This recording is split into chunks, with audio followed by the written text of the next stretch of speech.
This video was brought to you by CuriosityStream. History suggests that an incumbent president almost always loses their first midterm. Only two presidents in modern history have bucked this trend: Franklin Roosevelt and George W. Bush. Both were supported by extraordinary circumstances. Roosevelt was buoyed by the Great Reception to his New Deal programme, while Bush benefited from a rally around the flag effect after 9/11. Every other modern president, including Clinton, Obama and Trump, have failed their midterms exam, and Biden originally seemed to be no different. As a matter of fact, he was expected to do worse than all three of his predecessors, and his legislative agenda for the rest of his term was hanging by a thread. However, in the last few weeks, Democrats have closed the gap, with 538's poll aggregator now giving the Democrats a 50-50 chance of holding the House and actually putting them as slight favourites to hold the Senate. Democrats have also enjoyed some significant legislative victories, including the CHIPS Act, the PACT Act, and the recent Inflation Reduction Act, which could further boost their midterm prospects. So, in this video, we're going to be taking a look at three things. First, which races are tightening? Second, why is this happening now? And third, can Democrats pull off the impossible and win the midterms? So, for those of you out the loop, which races are currently favouring Democrats? If we look at the Senate, Democrats are currently projected to narrowly hold the states of Georgia and Arizona, keeping Raphael Warnock and Mark Kelly in the US Senate. Kelly, who is running against Republican Blake Masters, is polling ahead of his opponent by a comfortable margin, while Warnock, who is facing Herschel Walker, is now holding a steady lead of 4.4 percentage points, according to 538. Most surprisingly, however, is the Senate race in Pennsylvania, where television personality Dr. Mehmet Oz and Pennsylvania Lieutenant Governor John Fetterman. Pennsylvania was widely perceived as a red-leaning state, but Fetterman has beaten the odds and is now ahead of Oz by an average of 8.7 points. Even some races that were not supposed to be competitive for Democrats, like Wisconsin and Ohio, are within the margin of error. On the House side, Democrats are closing the gap as well, from a 2.6% aggregate polling deficit in late June to an even aggregate polling today, with some pollsters giving the Democrats a 2 to 3 point lead. So, onto the second part of this video. Why are these races tightening? Well, there are a variety of potential reasons. It might be that Republicans have overstepped on social issues. This change in polling really took effect with the formal overturning of Roe v. Wade in late June and distinct battle lines being drawn between pro-life Republicans and pro-choice Democrats.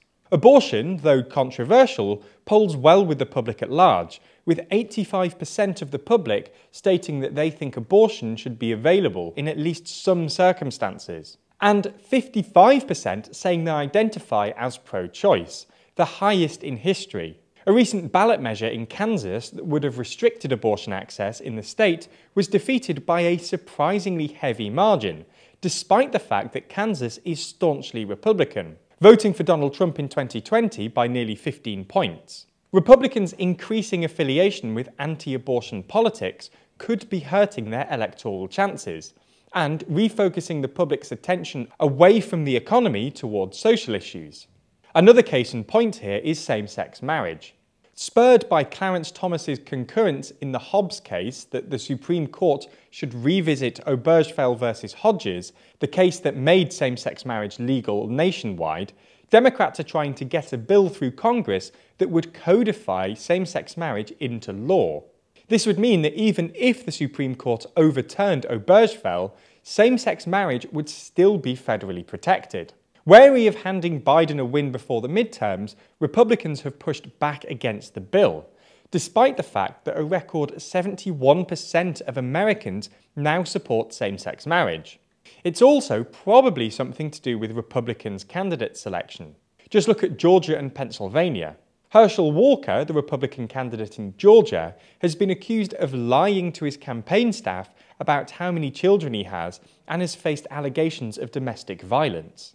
Dr. Oz, the Republicans' candidate in Pennsylvania, has run a worryingly relaxed campaign, and even took time off to visit family in Europe. This hands-off approach has angered many Pennsylvania Republicans, who see it as him blowing a potentially winnable race, and even made some question if he is already a lost cause and that RNC funds need to be diverted elsewhere. Republican candidates elsewhere, such as J.D. Vance in Ohio and Blake Masters in Arizona, have also tarnished the Republican brand with their controversial statements and policy positions. In Vance's case, Ohio was seen as a safe Republican seat, with the state voting for Trump by 8 points, but the race has now proven at least somewhat competitive. Internal Democrat polling actually has their candidate, Tim Ryan, up a few points, and Ryan has dominated the airwaves while Vance has basically disappeared. Essentially, the Republicans have picked some real oddballs, and this has become more of a problem as the midterms near and voters look to their local candidates instead of just focusing on Biden and national politics. So, on to the final question. Can Democrats pull off the victory? Well, despite this recent upturn, it looks unlikely. Even if the Democrats close the gap and narrowly win the generic ballot, with gerrymandering in more solid red states than blue ones, they might still lose the House of Representatives. In order to keep just what they have today, which is a narrow majority, they probably need to win by 4 or 5 points, which seems unlikely. It's also worth noting that, despite the recent improvements, general polling doesn't bode well for the Democrats. Biden is still deeply unpopular with the American public, and 85% think the country is heading in the wrong direction. Nonetheless, losing the House by a few seats would still be a tolerable result. It's better than losing it by 25 seats, as they did in 2010, and it would make a victory in 2024 a lot more doable. Democrats still stand a good chance of keeping the Senate, which would allow Biden to nominate cabinet members, ambassadors, judges, and even Supreme Court justices without Republican opposition. All in all, while outright victory still looks unlikely, things are looking a lot better than they were.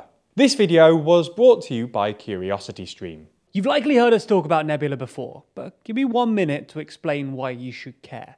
And as always with TLDR, there's 3 points. Firstly, signing up to Nebula gets you a ton of additional TLDR content. We have a whole bunch of videos exclusively for Nebula, including all of these full-length TLDR videos, as well as exclusive interviews and a bunch of fun videos, like our studio tour and our team attempting the British citizenship test. And that number doesn't even include the daily briefing, so there's a ton of extra TLDR every single day. Secondly, everything on Nebula is ad-free, and that's not just TLDR either. That's all of your favourite creators, like Wendover Productions, Real Life Law, Polymatter, Legal Eagle, Half as Interesting, and many others. And all of this content is ad-free, so there's no mid-rolls, and I wouldn't be here talking to you right now. Thirdly, signing up and watching on Nebula really helps the channel. Here's the maths. TLDR viewers signing up to Nebula has significantly improved our ability to monetize our content, which in turn has allowed us to begin employing more people and investing more in new technology to improve our content. Now, you might not have noticed it immediately, but you will very soon, and signing up is super helpful. So you're convinced, right?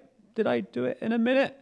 Who knows, this is pre-recorded. Anyway, if you do want to sign up to Nebula, I've got good news, because we've done a deal with CuriosityStream, home to the best documentaries available online. So if you sign up to their streaming service using the link in the description, you'll get CuriosityStream for the crazy low price of $14.79 a year, and you'll also get access to Nebula. That's right, 2 streaming services for less than $1 a month. And by the way, CuriosityStream is awesome. It contains absolutely boatloads of high-quality documentaries on all kinds of topics that I know TLDR viewers are going to love. So if you want to get both for less than $15 a year, then the link is in the description. And if not, well, you can't say I haven't tried to convince you.